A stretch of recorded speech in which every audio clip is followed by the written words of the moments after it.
મિત્રો કઈ પરિસ્થિતિ છે? હું તમને વારંવાર વિનંતી કરું છું કે અમારી ચિંતા ન કરો. ગોપાલ ઇટાલિયા ઉપર બિલકુલ રહેમ ન કરતા, ગોપાલ ઇટાલિયા ઉપર દયા ન ખાતા, પણ તમારા પોતાના ઉપર, પોતાના બાળકો ઉપર, પોતાની માલ મિલકત ઉપર, અધિકારો ઉપર તો થોડીક દયા ખાજો કે આવી હાલતમાં નથી જીવવાનું, આનાથી ઘણું સારું જીવી શકાય એમ છે.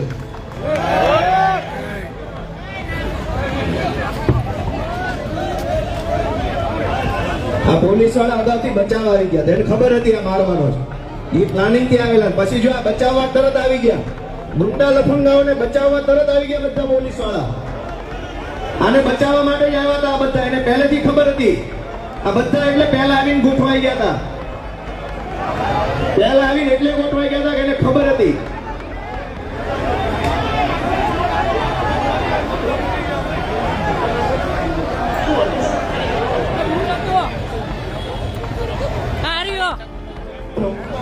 આ પોલીસ વાળા ચારે બાજુ એટલે ગોઠવાઈ ગયા હતા, એને ખબર હતી પહેલા.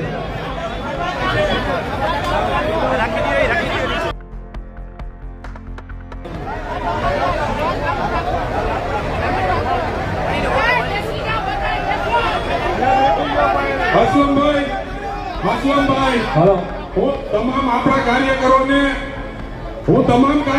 વિનંતી કરું છું, તમામ કાર્યકરો પોતાની જગ્યાએ બેસી જાય.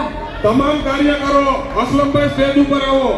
જૈનમબેન, અસલમભાઈ, જૈનમબેન,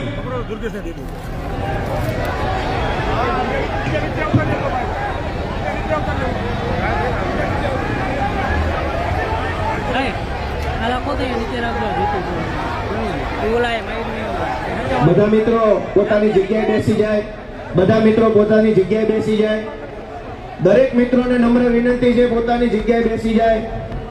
મિત્રો દરેક લોકો પોતાની જગ્યાએ બેસી જાઓ. મિત્રો દરેક લોકો પોતાની જગ્યાએ બેસી જાઓ. દરેક મિત્રોને મારી વિનંતી છે ભાઈઓ, પોતાની જગ્યાએ બેસી જાઓ ઝડપથી.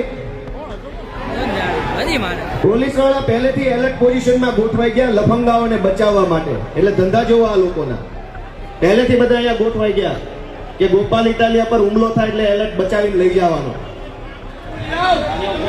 ભાઈ બધા મિત્રો નમ્ર વિનંતી છે,